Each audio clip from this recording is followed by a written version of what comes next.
वज़ीर-ए-आज़म शहबाज शरीफ़ सां ईरानी घरू वज़ीर सिकंदर मोमनी जी मुलाक़ात पाक ईरान लाॻापनि ख़िते जी सूरतहाल ते ख़यालनि जी ॾे वठि सिकंदर मोमनी ईरानी सदर मसूद पज़ेश्कियान जो पैगाम पहुचायो। ईरानी घरू वज़ीर पाकिस्तान मोनुमेंट ऐं पाकिस्तान पुलिस लाइन्स इस्लामाबाद जो बि दौरो कयो। सिकंदर मोमनी मुमलिकती घरू वज़ीर तलाल चौधरी सां शहीदनि जी यादगार ते हाज़िरी भरे गुलनि जी चादर चाढ़े फातिहा ख़्वानी कई। ईरानी घरू वज़ीर तरफ़ां शहीदनि जी अज़ीम क़ुर्बानीनि खे भेटा पेश। सिकंदर मोमनी फील्ड मार्शल सां पिणु मुलाक़ात कंदो। ईरान अमरीका चिकतान समेत ख़िते जी मौजूदा सूरतहाल ते गौर वीचार कयो वेंदो।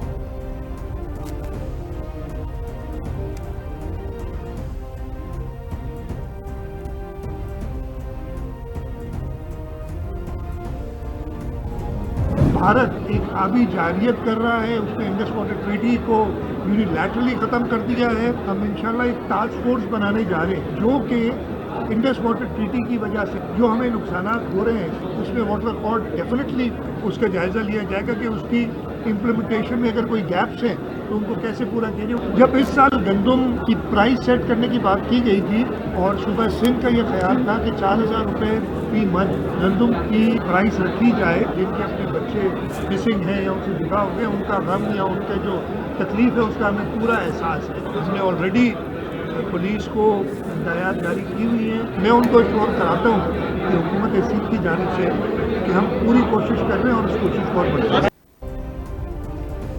सिंध हुकूमत के जलालपुर कैनाल ते एतराज़ आहिनि। सीसीआई में एतराज़ जमा कराए छॾिया आहिनि। जलालपुर तकरारी कैनालनि में न हो, पोइ बि असां सीसीआई में वियासीं। असांजे तरीक़ेकार ते केतिरा ई भेरा एतराज़ उथारियो आहे। सिंध खे पंहिंजे हिसे खां घटि पाणी मिले पियो। हर सूबो पाबंद आहे। पाणी ठाह जे हिसाब सां पंहिंजो पाणी खणनि। वॾी वज़ीर कराची में मीडिया सां ॻाल्हाईंदे चयो मौसमियाती तब्दीली सबबि पेश ईंदड़ ख़तरनि खां चङी रीति वाक़िफ़ आहियूं। आबादगारनि जी भलाई बहितरी जे लाइ बहितरीन क़दम खयां विया आहिनि। सिंध हुकूमत टास्क फोर्स जोड़े पई जेका सिंतास मौदे मौसमियाती तब्दीली जे नुक़साननि जो जाइज़ो वठंदी। टास्क फोर्स ठाहे सिंध जो मौक़िफ़ पेश कंदा रहंदा। पहिरियां बि सिंध जे मफ़ादनि जो तहफ़ुज़ कयो, अॻिते बि कंदा। कणिक जे सरकारी अघनि बाबति इतफ़ाक़ राय पैदा करण जी कोशिश थी। सिंध जी तजवीज़ हुई कणिक जी क़ीमत 4,000 रुपया फ़ी मण रखी वञे या सूबा तयारु न हुआ, तंहिं करे 3,500 रुपया क़ीमत रखी वई। पंजाब खां सवाइ 3 सूबा कणिक जी खोट जो शिकार रहनि था। सिंध बाग़बान थियल ॿारनि जे वालिदेन जी परेशानी जो अहसासु आहे। ॿारनि जी बाज़ियाबी बाबति कोशिशूं वरितियूं पयूं वञनि। घरू वज़ीर पाण ॿारनि जी बाज़ियाबी वारे मामले खे ॾिसे पियो। कंहिंखे बि कानून पंहिंजे हथ में खणण जी इजाज़त न ॾिनी वेंदी।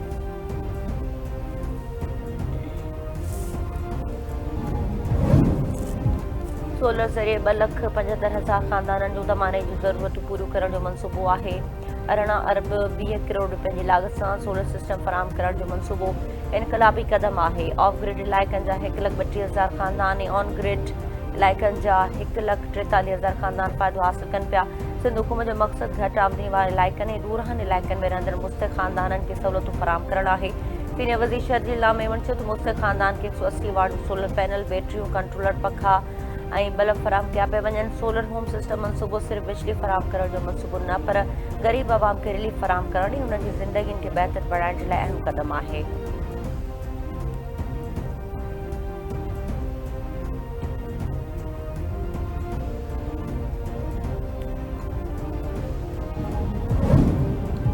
फ़ौज इनक़लाब तरफ़ां उर्दन में अमरीकी F-15 जहाज़ तबाह करण ऐं केतिरनि अमरीकी फ़ौजनि जे मारिजण जी दावा। फ़ौज इनक़लाब जो त ऑपरेशन नसर 2 जी 24 लहर तहत ईरानी एरोस्पेस फोर्स उर्दन जे इलाइक़े अल रक़बान में अमरीकी फ़ौजी कॉम्प्लेक्स ते हमिलो कयो।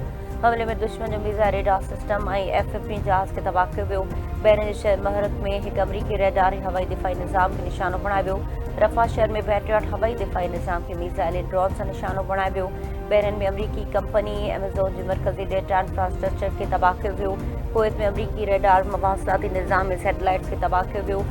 अल सालिम एयरबेस ते MQ-9 ड्रोन हंगर अहमद अल जाबिर एयरबेस ते फ़ौजी ठिकाणनि ते हमला कया विया। ओमान जे शलीमा वेझो हुरमुज़ में हिकु तेल सां भरियल टैंकर ते हमले जो इतला।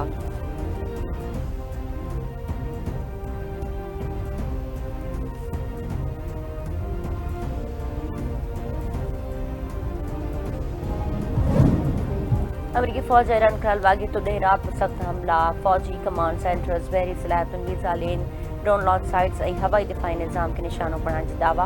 अस्फहान, चाबहार, कोनारक, सीरक, शुम ऐं बंदर अब्बास में हमला कया विया।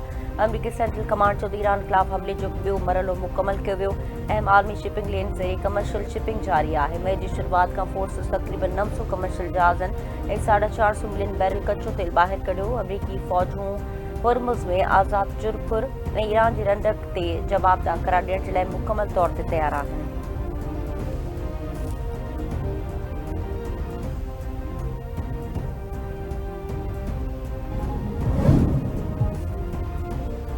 ईरान जॾहिं के अमरीकी फ़ौजी खे मारींदो त उनखे ॻरी क़ीमत अदा करणी पवंदी। अमरीकी सदर चयो। Secretary of war Pete Hegseth, chairman of joint chiefs of staff Daniel Caine ऐं अमरीकी फ़ौज वाज़ हिदायतूं ॾेई छॾियूं। अमरीकी सदर चयो त अमरीका पहुचण ते इसराइली वज़ीर आज़म खे कंहिं बि हालत में गिरफ़्तार थियण न ॾींदो। हू ईरान ख़िलाफ़ जंग विड़े पियो। जिन ईरान खे तबाही तरफ़ धिकियो उन्हनि खे गिरफ़्तार न कयो वेंदो।